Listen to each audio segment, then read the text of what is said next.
What's your optimistic take on an individual's ability to transform themselves? What is your optimistic take on individual change? Do you think people can change? Do you think that people are changing more now than ever, or than in your experience? Do you feel like there's a certain special thing about individual change during this time of your life? I just want to know what your optimistic view on the individual's commission to change, opportunity to change, and how that's going to change the world in your timeline.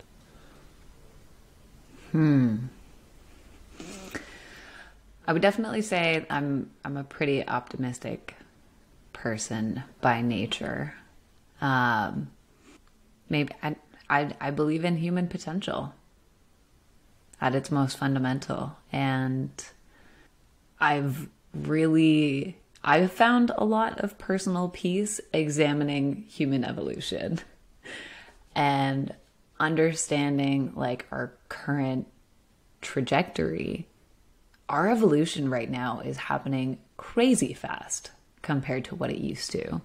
And obviously, like, technology, being able to do this, have conversations with people across the world, we are able to reflect and learn at such a fast rate.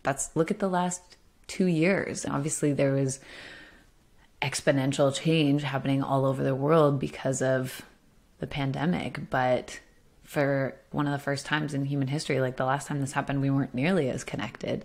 And now this time, we're already also connected, but now we can reflect on social circumstances and individual circumstances and community circumstances and things that aren't going well about human behavior.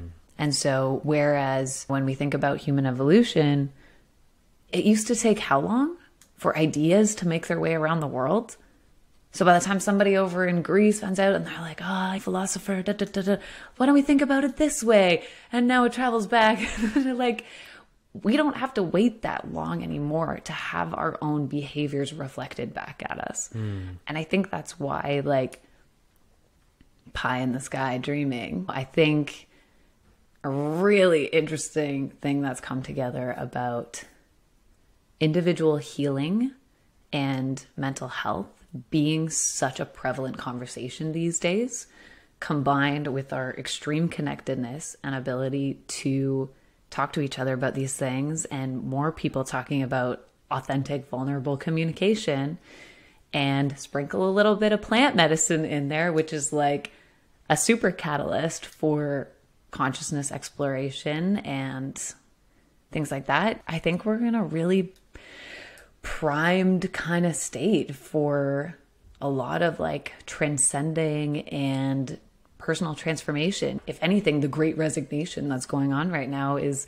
a huge indicator of that. People are really questioning, and it's like those of us that have lost parents, like the world just went through a huge time of loss and grief, and it made people ask questions.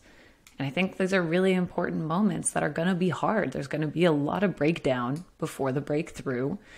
But I am definitely optimistic, especially as more people learn how to and want to be facilitators for healing and are talking about healing and just okaying the fact that, yeah, we're kind of all subject to some intergenerational traumas in our own ways, but we're talking about it now, and about racial trauma and like these things that people have had to deal with, and it's always been a part of human society. Like, we're having more conversations, and they're hard, but it's opening the doors for, I think, just like, again, that like those beautiful things to come out of it, for those evolutions to come out of it. And we can really expedite it now because we have this connected access. So I think my optimistic view for individual and collective empowerment to wellness is that it's never going to be a perfect equation. We're never going to have every single person on this planet feeling fulfilled and all of that. But I think we're at a really interesting juncture that is going to hopefully lead into a really interesting next 20 to 50 years of exponential expanding consciousness and meaning making in our lives again. And I'm really excited about that.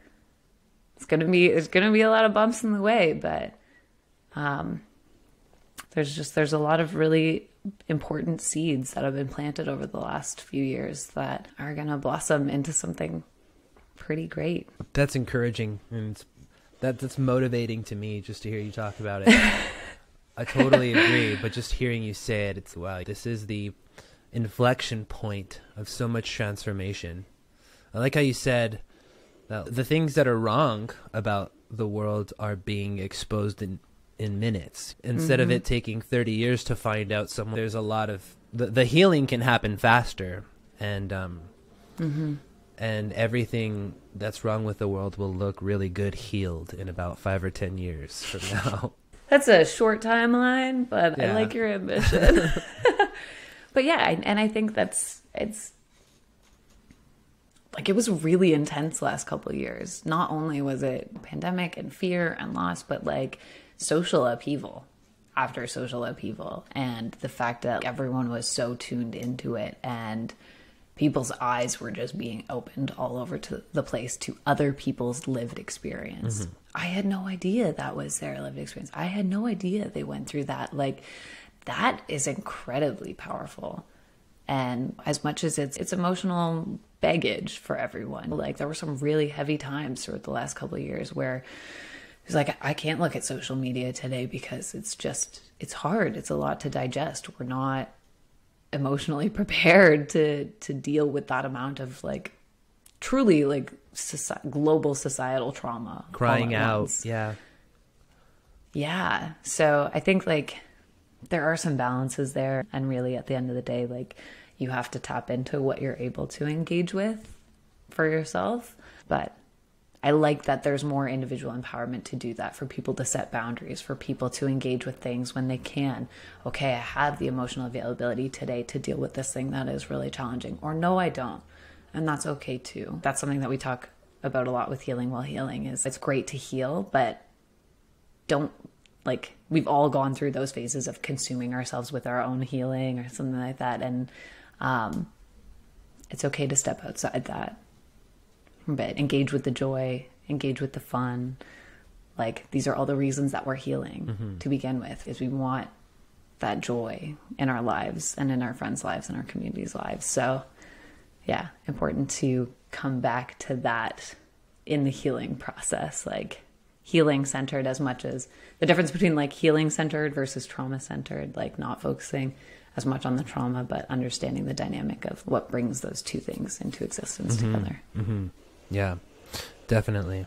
It was like forced to realize that I was focusing way too much on fixing myself and not being happy with having been fixed, you know, and not just being happy with the healing that I've already had. And I think this pandemic's forced me to appreciate the healing I've already had and just appreciate myself, because I can just do with what I have and enjoy life now. And that's an important part of it as well. Yeah, definitely. Like, important stages of it. Like, I knew when I needed to seek it. I knew when there were things that were within me that were like, this is not getting better until something is done. Yeah. So there was that intentional seeking of, which I think we all have. And I love that as I learn more and more about people, is we're all pretty attuned to our own like self-healing meter of, I am not feeling good. It's like the ability to recognize that and know where to go, or have the support system in place to be able to talk about those things. So, but then, yeah, I came to, not the end, it's definitely, I am still healing while I'm healing. But yeah, knowing when to step out of that seeking mode and back into the engaging mode. And for me, that was a huge thing, because I had felt a lot of things about life for a long time. And when I was like, no, I'm ready to engage with this in the ways that I want to again. And that was a really important step after the seeking and the healing and the building. It was like, all right, time to life. I can do the life thing. This is good.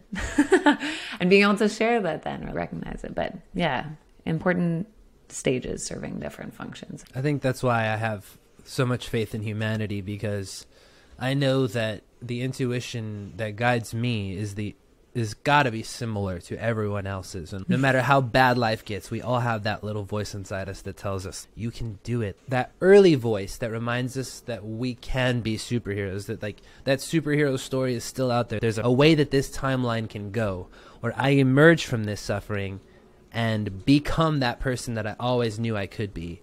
And I think that's why I have faith in people, no matter how bad their life might be. Like, we all have that little voice inside that just tells us, don't give up. There's still this one little thing you haven't done. You haven't turned over that one rock. Just go turn it over and then see what happens. When things were hard for me, that voice was there to keep me from checking out. And I know that voice speaks to other people in similar ways. And so I just hope that these conversations like this can be a little catalyst in that for people who need it.